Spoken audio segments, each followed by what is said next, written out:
एक आपण पाहिलं असेल मागच्या आठवड्यामध्ये खासदार राजाभाऊ वाजे साहेबांनी जो प्रश्न विचारला होता, उत्तर जे आलं की साधारणपणे महाराष्ट्रातून गेल्या 5 वर्षात 35,300 इंडस्ट्रीज ह्या महाराष्ट्रातून बंद झाल्या आणि दुसऱ्या राज्यांमध्ये गेल्या किंवा इथे बंद झालेल्या आहेत. ह्याचा रोजगारावर किती परिणाम झाला आहे, दुष्परिणाम झाला आहे, हा आपल्या सर्वांना माहिती आहे. मागच्याच काही 10-15 दिवसामध्ये आपण पाहतोय इकडची पण जी MIDCचे जे काही उद्योजक आहेत ते देखील आवाज उठवत आहेत की ज्या त्यांना बेसिक गोष्टी पाहिजे होत्या, ज्या गोष्टी त्यांना प्रॉमिस केल्या गेल्या होत्या, जे गुंतवणूकदार येतात, जे उद्योजक येतात इथे आपल्या मुंबईमध्ये किंवा आपल्या राज्यामध्ये, पुण्यात असेल, नाशिक, संभाजीनगर, नागपूर आणि इतर जिल्ह्यांमध्ये, मग चाकण आहे, तळेगाव आहे, एक बेसिक गोष्ट घेऊन येतात की आम्हाला जेव्हा आम्ही गुंतवणूक करू ह्या राज्यामध्ये तेव्हा आम्हाला कोणी सतवणार नाही, आम्हाला वीज पुरेशी मिळेल, पाणी पुरेसं मिळेल आणि रस्ते चांगले असतील. बाकी तसं काही जास्ती ते मागत नाहीत. पण हे सगळं होत असताना आपण पाहतोय इकडच्या स्थानिक लोकांनी आणि स्थानिक उद्योजकांनी जो एक विषय समोर आणलेला आहे तो हाच आहे की 20 उद्योग इथून हलायच्या मानसिकतेत आहेत. एवढ्यासाठीच आपण देखील माझ्यासोबत आता दौरा केला. भयानक परिस्थिती आहे रस्त्याची. ज्या MIDCमध्ये साधारणपणे आपल्याला इंडस्ट्रीचा वास आला पाहिजे तिथे कचऱ्याचा वास येतोय, कचऱ्याचं साम्राज्य आहे. हा दौरा नियोजित झाल्यानंतर आपण पाहतोय कचऱ्याची सगळीकडे येतात. पाणी कशाला नको दादा, थँक्यू. कचरा सगळीकडे आपण पाहतोय काढायचा प्रयत्न चालू आहे, JCB लावलेले आहेत.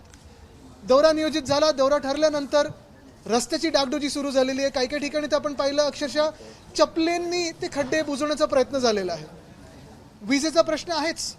जसं इकडचा प्रश्न तसा परवाकडे मी नाशिकमध्ये देखील होतो. नाशिकमध्ये खूप मोठ्या प्रमाणात खड्ड्यांचं साम्राज्य झालेलं आहे. अंबड MIDC असेल तिथून नाशिकपर्यंत पोहोचणं हे कठीण झालेलं आहे. इथून पुणे असेल, पिंपरी चिंचवड असेल, मुंबई असेल, नाशिक असेल, चाकणमधूनच जाणं बाहेर कठीण झालेलं आहे.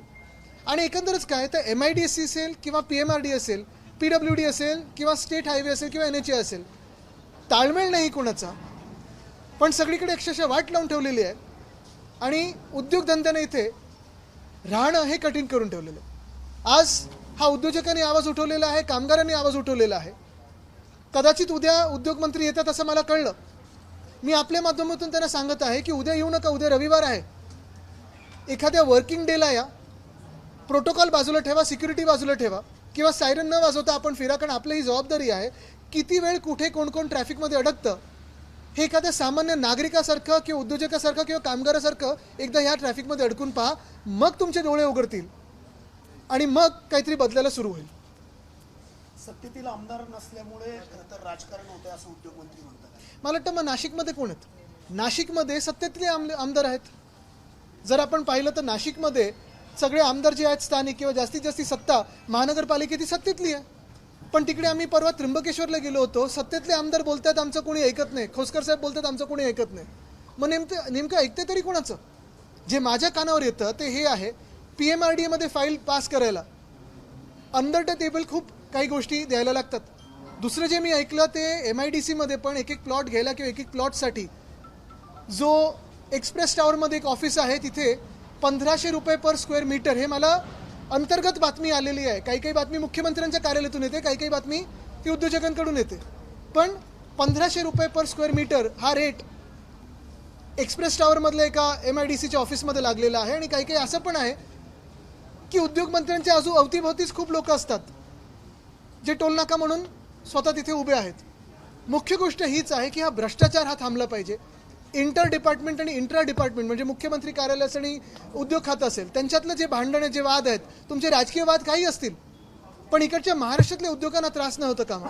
आणि तिसरी गोष्ट म्हणजे आपण पाहतोय जो काही इन्फ्रास्ट्रक्चरल कोलॅप्स या राज्यामध्ये झालेला आहे हा थांबला पाहिजे. आत्ता पण मी मुंबईवरून येताना ते मिसिंग लिंक अप्रोच रोड आपण पहा, आत्ता तो मिसिंग लिंकचं उद्घाटन झालंय, सगळे खडबडीत झाले. परत कसं चालणार हे राज्य, कसं चाललं आणि कुठे नेतं हे राज्य?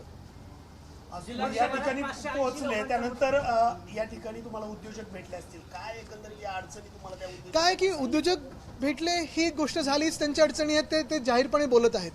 पण आपण पण फिरत असताना पाहिलं असेल, साधारणपणे जे काही मला रस्त्यात बसमधले लोक भेटत होते, काही स्थानिक कामगार भेटत होते, काही अवतीभोवती जे इतर राज्यातून किंवा आपल्याच राज्यातून आलेले कामगार आहेत ते मला सांगत होते, त्यांना कामावर जायला जर 2-2, 3-3 तास लागत असेल, ड्युट्या शिफ्ट त्यांची शिफ्ट वेळेवर सुरू होत नसेल एफिशियन्सी कमी होते. 2-2, 3-3 तास जर तुम्ही बसमध्ये बसलात किंवा एखाद्या टॅक्सीत बसलात, आरोग्यावर त्याचा इम्पॅक्ट होतोच, पण इंडस्ट्रीच्या एफिशियन्सीवर पण होतो. नवीन शिफ्ट, तुमची पुढची शिफ्ट चालू कधी होते? मग उद्योजकांचा एक विषय आहेच, तसंच कामगारांचा विषय आहे. तुम्ही त्या शहराचा देखील विषय घ्या, MIDCचा विषय बघा. जर बेसिक पाणी तुंबत असेल, तुमचं गटारं नसतील, MIDCकडे एवढा पैसा येऊन, आत्ता मी एक रस्ता पाहिला, 1.5 वर्षापूर्वी 5 कोटी खर्च दाखवला त्याच्यावर, रस्ता कुठे दिसत नाही, सगळीकडे खडबडून ते उखडून गेलेला रस्ता आहे. हा भ्रष्टाचार हा जगासमोर येत आहे. आणि मग कुठच्या तोंडाने मुख्यमंत्री किंवा उद्योगमंत्री द्यावॉस किंवा कुठेही जाऊन करार करतात आणि सांगतात आमच्या चाकणमध्ये या किंवा तळेगावमध्ये या किंवा अंबडमध्ये या किंवा ऑरिकला जा. ही सगळी जी परिस्थिती गेल्या 5 वर्षात जी बिघडत गेलेली आहे, ती ह्या सरकारच्या, ह्या राजवटीच्या अंतर्गत राजकीय जी भांडणं आहेत आणि भ्रष्टाचार त्याच्यामुळे बिघडलेली आहे. चाकणचा प्रश्न सोडवण्यासाठी जिल्हाधिकाऱ्यांच्या अध्यक्षतेखाली 14 लोकांची समिती नेमण्याचं मुख्यमंत्र्यांनी जाहीर केले. To many cooks. 14 लोक म्हणजे मुख्य गोष्ट हीच आहे की 14 लोक जे आपण सगळे आज बघतोय, एक व्यक्ती द्या, एक चांगली व्यक्ती द्या, एक अधिकारी द्या. उलट चाकणचा प्रश्न सोडवायला तुम्हाला अजून काय करायचं? प्लॉटिंग झालंय, इंडस्ट्री आली आहे, ती इंडस्ट्री स्वतःच्या प्लॉटमध्ये गुंतवणूक करणार की प्रायव्हेट रस्त्यामध्ये करणार? एक कोणतरी व्यक्ती द्या जी हे सगळे रस्ते सुधारू शकेल. वर्षभरात 580 द्या ना, तुकाराम मुंडेंसारखं कोणतरी द्या. वर्षभरात 580 लोकांचा मृत्यू झाला या खड्ड्यांमुळे. मात्र एकाही व्यक्तीला मदत मिळाली नाही. वारंवार मृत्यूच्या नातेवाईकांकडून मदतीची मागणी केली जाते, मात्र तशी कुठेही तरतूद नाही. आणि या खड्ड्यांमुळेच एक अपघात झाला असं बोललं. काय झालं, या सरकारमध्ये ज्या प्रायोरिटी आहेत ते एवढ्या विचित्र झालेल्या आहेत. दुर्दैवाने असं आहे की एखादं कोणतरी क्रिकेट मॅच वगैरे जिंकून आलं तर त्यांना 1 कोटी दिला जातो. आपल्याला आठवत असेल वर्ल्ड कप नंतर दिला जातो, त्याला विरोध नाही आहे. पण तसंच दुसरी बाजू आपण पाहिली असेल, जर असा कुठे अपघाती मृत्यू झाला, कुठे मेट्रोची स्लॅब मुंबईसारख्या ठिकाणी कोलमडली किंवा कुठे काही अजून काही झालं, पडलं कोणावर, तर काय 4 लाख 5 लाख दिले जातात. शेतकऱ्यांना तर मोजलंच जात नाही. आणि त्याच बाजूला, एका बाजूला आपण पाहतोय 35,000 उद्योग आपल्या राज्यातून निघून गेलेत किंवा बंद झालेले आहेत. 20 उद्योग चाकणमधून निघून जात आहेत. आणि दुसऱ्या बाजूला मुख्यमंत्र्यांचे जे PA होते, आता आमदार झालेत, त्यांच्या साखर कारखान्याला 18 कोटी तुमचे आमचे टॅक्सपेयर करदात्याचे पैसे हे लोन म्हणून बाकी सगळ्यात अटी बाजूला ठेवून दिल्या जात आहेत, स्पेशल केस म्हणून. जर त्यांच्यासाठी स्पेशल केस होते, मुख्यमंत्र्यांच्या निकटवर्गीय PA स्पेशल केस असते आणि त्यांच्या साखर कारखान्यासाठी स्पेशल केस आहे, मग का नाही चाकणसाठी तुम्ही स्पेशल केस करत? का नाही तुम्ही जसं परवा मी पेगलवाडीच्या त्या शाळेमध्ये गेलो होतो, रस्त्यासाठी स्पेशल केस करत? का नाही तुम्ही अंबडच्या MIDCसाठी करत? का नाही तुम्ही तळेगावसाठी करत? स्पेशल केस काय तुमच्याच फक्त लोकांसाठी होणार, जनतेसाठी स्पेशल केस नाही आहे. राज्याचे तत्कालीन उपमुख्यमंत्री अजित पवारांनी वर्षापूर्वी खरं तर या परिसराला भेट दिली होती आणि त्यावेळेस त्यांनी खरं तर या संपूर्ण जे मार्ग आहेत त्याची डागडुजी करण्यासाठी 69 कोटीचं खरं तर टेंडर काढलं होतं. मात्र ते टेंडर काढलं गेलं, मात्र परिस्थिती जैसी तीच आजही पाहिजे. नक्कीच मला वाटतं दादा नंतर तो एक आवाज निघून गेला. अर्थात त्यांचं बारकाईने लक्ष असायचं, त्यांचं फिनिशिंगवर पण लक्ष असायचं. पण आत्ताची जी परिस्थिती आहे, मला वाटतं जे मुख्यमंत्री आहेत त्यांचं लक्ष कुठे? जे स्वतःला इन्फ्रामॅन बोलतात, इंडस्ट्री मॅन बोलतात, ते कोणासाठी करतात? नुसतं स्वतःच्या जवळच्या लोकांसाठी करणार का तुम्ही?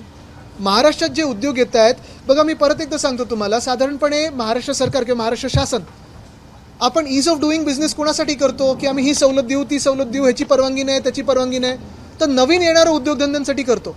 पण जे इथे आहेत उद्योगधंदे त्यांच्यासाठी कंप्लायन्स एवढा कठीण करून ठेवलेला आहे तुम्ही. जर आज तुम्ही हा जे उद्योजक आहेत त्यांच्या प्लॉटमध्ये गेलात आणि एखादी गोष्ट इकडची तिकडे असेल तर लगेच त्यांच्यावर चौकशी लावली जाते, फाईन मारलं जातं, ETP लावलं की नाही, बॉयलर आहे की नाही, अमुक आहे की नाही, आणि ते करायलाच पाहिजे, ते कडक कायदे असायलाच पाहिजेत. पण त्यांच्या प्लॉटच्या बाहेर जेव्हा रस्त्याच्या खड्ड्यांमध्ये भोकं आहेत, कचरा आहे, ते कोण थांबवणार आहे? त्याच्यासाठी तुम्ही कोणाला जबाबदार पकडताय? सत्ताधाऱ्यांकडून सुरुवात केली. तळेगाव शेना प्रस्तावासाठी एकूण 7 कोटी रुपये मंजूर झाले. त्याचे प्रमाण सुद्धा त्या ठिकाणी निघालं आहे. मात्र प्रत्यक्षात त्याच्यावरती 5 कोटी रुपये सुद्धा काम झालं. आता 5 कोटीचं काम झाले की नाही झाले, एलिव्हेटेड रोड, उद्या मी तुम्हाला सांगतो ना, उद्या उद्योगमंत्री येतील, मोठ्या मोठ्या घोषणा करतील, आम्ही असा हायवे करू, इथून बोगदा करू, वरतून त्यांचे गँग लीडर आहेत ते तसेच करतात मिंदे. पण हे किती वर्षात होणार? आत्ता पण मी बघत होतो तो रिंग रोड, तो होईपर्यंत खालच्या खड्ड्यांचं काय? एकूण 7 कोटी रुपये त्यासाठी मंजूर झाले. स्थानिक आमदार त्या ठिकाणी लक्ष आले. मला वाटतं परत एकदा मी तुम्हाला सांगतो, जे काही पैसे मंजूर होतील पुढे मागे, आत्ताची परिस्थिती आहे त्याचं काय? 2047 विकसित भारत होऊ आपण, पण आत्ता ज्या शाळेंमध्ये आपण परिस्थिती पाहतो त्याचं काय? आत्ता जे रस्त्यांमध्ये रस्ते नाहीच आहेत, खड्डेच आहेत, त्याचं काय? टोल रोड आहे, टोल घेतला जातोय. आता तुम्ही पहा मुंबई गोवा हायवे 10 वर्ष आम्ही ऐकतोय की आता गणपतीच्या आधी नीट होणार, आता डिसेंबरच्या आधी नीट होणार. सत्ताधाऱ्यांकडे तुम्हाला भेटू नये म्हणून उद्योजकांना धमक्या दिल्या जातात. म्हणतात की तुम्ही इथे येऊन पाहणी करताय हेच आमचं भाग्य आहे.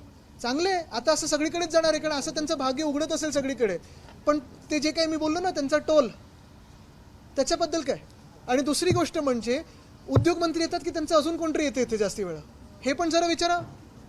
पण मुख्य गोष्ट मी परत एकदा, मला ह्याच्यात पर्सनल गोष्टीमध्ये जायचं नाही आहे. मी आधी पण आलो आहे, नंतर पण येत राहीन.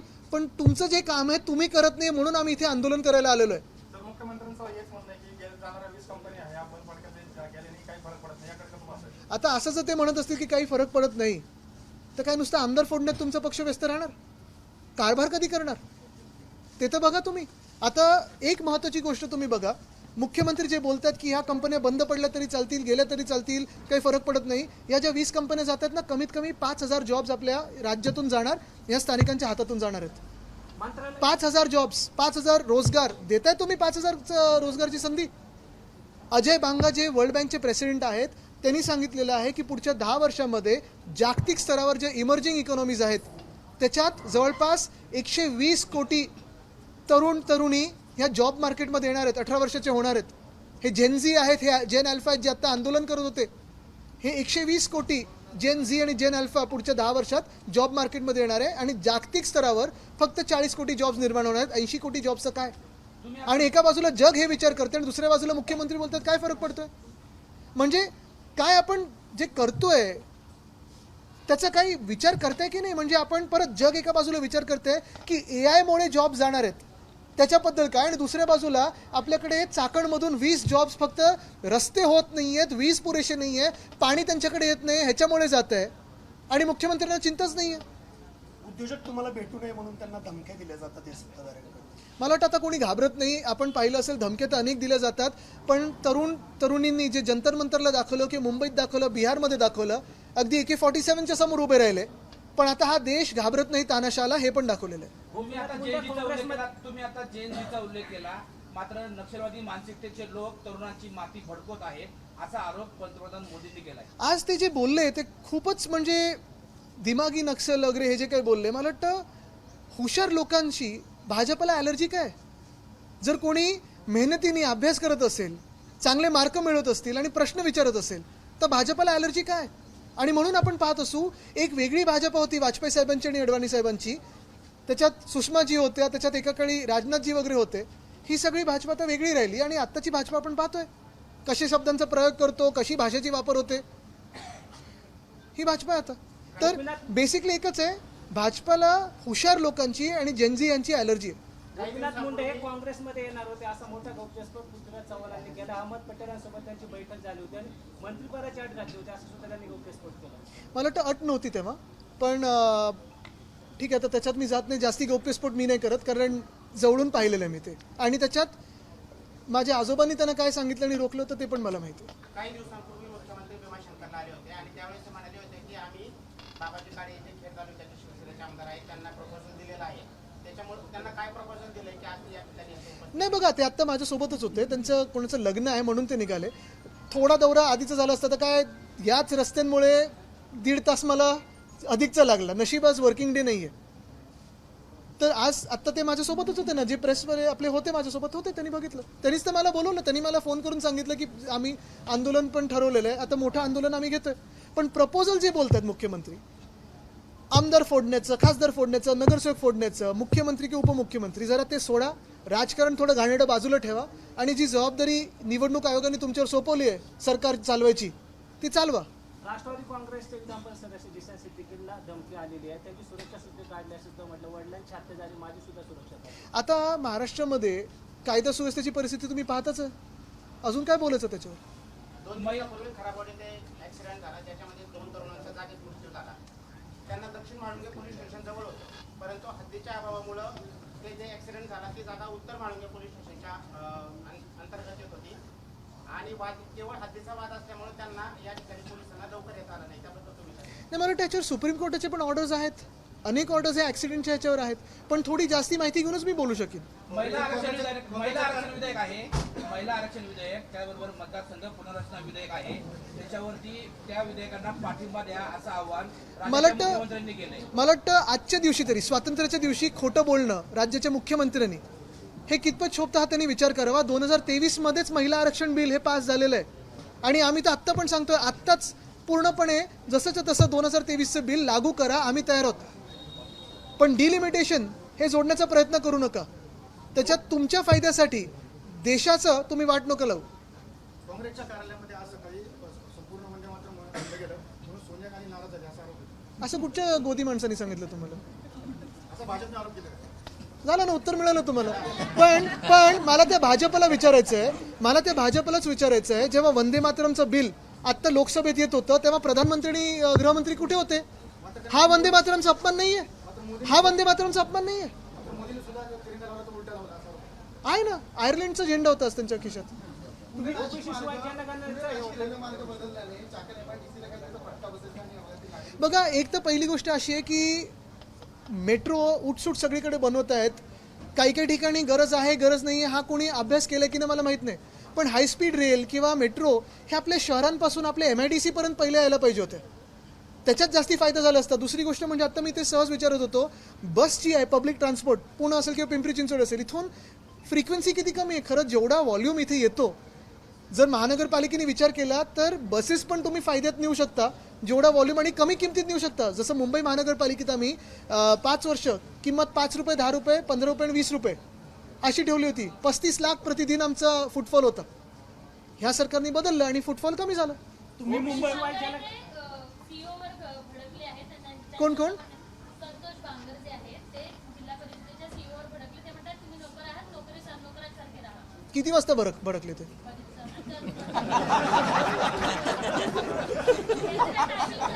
खूप जवळून पाहिलेलं म्हणून. टाइम टेबल थोडं बिघडलं की आता बघा तुम्ही, आता काय मूड आहे? ओबीसी शिवाय जनगणना होते 40% प्रश्न काय? मात्र त्यात ओबीसीचा कॉलमच नाही. मला वाटतं आपण हा जसा विषय तसा इव्हन SIRचा पण विषय तेवढाच महत्त्वाचा आहे. जनगणनेचा आहे, घरगणनेचा आहे आणि SIR पण आहे. SIRमध्ये अनेक लोकांच्या घरी BLO गेले नाही आहेत. हे देखील तेवढंच सत्य आहे जेवढं दुसरं सत्य हे आहे की BLOवर पण अधिकचं प्रेशर टाकलेलं आहे या सरकारने. ओबीसीवरती मला वाटतं मी परत सगळे काय खूप विषय आहेत, पण मी परत एकदा तुम्हाला MIDCच्या विषयावर आणीन, कारण आजचा विषय हा खूप गंभीर आहे. 20 कंपनी इथून निघून जाणं, 4,000 ते 5,000 जॉब्स इथून निघून जाणं, तेवढेच ॲन्सिलरी जॉब्स निघून जाणं, हे महाराष्ट्रासाठी आणि महाराष्ट्राच्या तरुणाईसाठी खूप मोठी धोक्याची घंटा आहे. आपण पाहिलं असेल या शासनाच्या माध्यमातून घोषणा अनेक होत आहेत, पण अंमलबजावणी नाही आणि सत्य परिस्थिती खूप वेगळी आहे. तोडाफोडीच्या राजकारणामध्ये महाराष्ट्रात विकास हरवलाय का? नक्कीच, कारण सगळा निधी हा तोडाफोडीमध्ये चाललाय. मंत्रालयातील ध्वजारोहण कार्यक्रमासाठी म्हणून सांगतात आणि अनेकांवर उपचार करतायत किंवा त्यांच्या समस्या सोडवण्याचा प्रयत्न करतायत. कोण हे मुख्यमंत्री? नाही, अच्छा. आध्यात्मिक गुरु मानणारे सगळे महाराज लोक आहेत. ते लोक सोशल मीडियावर वेगवेगळे व्हिडिओ प्रसारित करतायत. त्याच्यासोबतच 16-17 वर्षाच्या मुलींना मांडीवर बसवून त्यांच्यावर उपचार करतायत. तर एक जण आपल्या भक्तांकडून त्यांचं पाय धुवून पाणी प्राशन करायला लावतायत. या सगळ्याकडे कसं बघतात? एकीकडे कडनं वेगवेगळे प्रयत्न केले जात आहेत, पण दुसरीकडे पुण्यासारख्या शहरात अशा पद्धतीचे सगळे मला वाटतं ज्या राज्यामध्ये स्वतः उपमुख्यमंत्री आणि अनेक लोकांची नावं आले, ते बोट काय कापलं आणि अजून काय केलं, काय अपेक्षित करायचं? मंत्रालयातील ध्वजारोहणाच्या कार्यक्रमासाठी तुमच्या पक्षाचे मिलिंद नार्वेकर उपस्थित होते. त्यांची महायुतीच्या नेत्यांसोबत जवळीक वाढली असं चर्चा आहे. अरे पण कोण समोर भेटलं आणि हात मिळवणं, जवळीक आता किती म्हणजे सेंटीमीटरनी वगैरे आपण मोजू नाही शकत ना. पण काय आता तुम्ही मंत्रालय सगळ्यांचं आहे, जनतेचं आहे आणि लवकरच आमचे लोक तिथे जास्ती दिसणार आहेत. पण तो विषय बाजूला, मुख्य गोष्ट हीच आहे की परत एकदा तुम्हाला सांगतो, MIDCचा विषय खूप गंभीर आहे. सरन्यायाधीश सूर्यकांत जे आहेत त्यांनी जी टिप्पणी केली होती की कॉक्रोच, त्याची वेगळ्या टिप्पणीचा वेगळा अर्थ काढला गेला, त्यामुळे कुठे कॉक्रोच नाही, मी त्यांचे खूप मनापासून आभार मानतो. या देशाने त्यांचे आभार मानले पाहिजेत, कारण त्या टिप्पणीशिवाय आज देशात एवढा बदल घडला नसता आणि तो देश जागृत झालाय. भ्रमित केले गेले का? कोणी भाजपनी 100% भाजपनी मध्ये भ्रमित केलं होतं की अच्छे दिन आएंगे म्हणून, पण आता तो भ्रम निघालाय. तुम्ही मुंबई आणि शिवसेनेचे ठाकरे गटाचे शिंदे गटाचे एक आमदार आहेत. त्यांनी माध्यम प्रतिनिधींना अरेरावी केली शरद सोनवणेंनी. एवन या विभागातले खासदार आहेत ते असं सुद्धा म्हटलं की या विभागाचे खासदार जिवंत आहे का? तुम्हाला आठवत असेल जेव्हा हे खासदार फुटले तेव्हा अजून एक खासदार जे आमच्याकडून मिंदेंकडे गेले मुंबईतलेच, ते काय म्हणाले, तुम्हाला जेवायला देतो, तुम्ही माझ्या जेवणावर जगता वगैरे असं काही काही अजून काही काही शब्द वापरलेत. पण मुख्य गोष्ट हीच आहे की जसं आम्ही याच्या विरुद्ध लढतो तसं आपण पण जिथे जिथे कुठच्याही राजकीय पक्षाचं असं काही चुकत असेल तेवढं प्रखरपणे त्यांच्यावर टीका केली पाहिजे आणि त्यांना बॉयकॉट करणं गरजेचं. पाहून घेऊ असं सुद्धा म्हटलंय त्यांना. तर तुम्ही पण पाहून घेतलं पाहिजे त्यांना. कोणाला? माध्यम प्रतिनिधीला लोकल युट्यूबच्या आता आम्ही तर तुमच्या सोबत राहू, पण तुम्ही पण तेवढाच आवाज उठवला पाहिजे जसं तरुणांनी उठवला. तुम्ही मुंबईवरून इथपर्यंत आलात, ही पाहणी केली, काल रोहित पवार आले, त्यानंतर आता 2 दिवसात शरद पवारही इथे येतात. मात्र या विभागाचे जे खासदार आहेत ते कुठं दिसलेले नाही. मला वाटतं बघा, हे सगळे आम्ही लोकप्रतिनिधी म्हणून इथे तिथे आहोत. आता सगळं काही जे काही मी चर्चा ऐकतोय सगळं काय आहे मुख्यमंत्र्यांच्या हातात. उद्योगमंत्री येतील जातील सगळं काही होईल, पण मुख्यमंत्री ह्याच्यावर तोडगा काढणार. कारण जसं मी सांगितलं 14 लोकांची वगैरे कमिटीची गरज नाही आहे. एक व्यक्ती जो एक सर्वे करू शकेल. एखादी चांगली मोठी संस्था घ्या, ब्लूमबर्ग आहे, WR आहे, C40 वगैरे या सगळ्या ज्या काही आर्किटेक्चरची कॉलेजेस आहेत त्यांना टोटल स्टेशन सर्वे करायला लावा इथे. आणि रस्ता असेल, फुटपाथ असेल, लाईट असेल, तुम्हाला रस्त्यासोबत चालता पण आलं पाहिजे. फुटपाथ पण तेवढंच गरजेचं आहे. तुम्हाला घरापासून उद्योगापर्यंत चालता आलं पाहिजे, कंपनीपर्यंत चालता आलं पाहिजे. हे सगळ्या गोष्टी आहेत. तर हा जर सर्वे केला तर सोपी गोष्ट आहे, करता येतं कामं. हा खासदारांना महत्वाचा विषय वाटत नाही का की त्यामुळे त्यांनी इथं भेट दिली? बघा, मी परत एकदा सांगेन, बाकी सगळ्यांना सोडा, आम्ही पण आलोय ते पण विसरून जा. मुख्यमंत्र्यांना विचारा तुम्ही आहात कुठे. खासदार उद्धव ठाकरे, माननीय उद्धव ठाकरे अरे पहिलं सांगायचं नाही, एवढे उत्तर दे. हा ठीक आहे. पण त्याच्यानंतर इंग्लिश पण विचार असेल आत्ताच विचारा, ते एजन्सी नाही तर. हा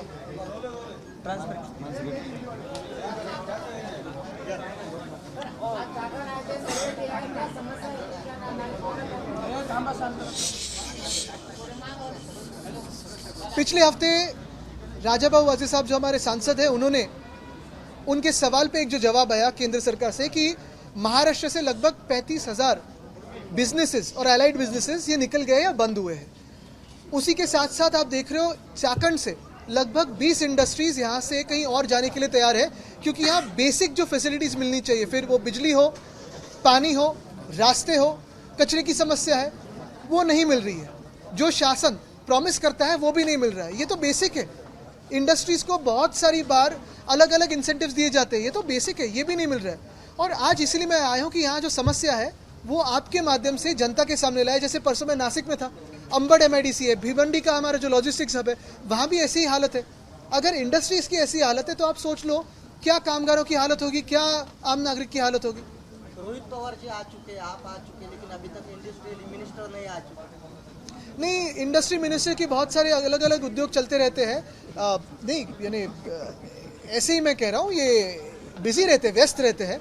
तो उनको मैं सिर्फ यही कहूँगा कि कल संडे है, कल मत आइए, एक वर्किंग डे को आओ, थोड़ा सा आप प्रोटोकॉल बाजू में रखिए और घूमने की कोशिश कीजिए.